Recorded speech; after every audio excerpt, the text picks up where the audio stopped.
இருந்து கொக்கு சிரிக்குது, அது கொத்த போவதை மறந்து மீனும் சிரிக்குது. குளம் குளமா தவம் இருந்து கொக்கு சிரிக்குது, அது கொத்த போவதை மறந்து மீனும் சிரிக்குது.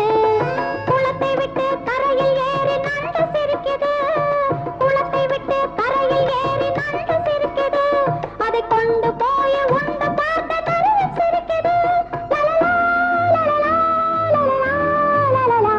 பதமா இதமா சிரிச்சா சுகமா. ஆண்டவனின் தோட்டத்திலே அழகு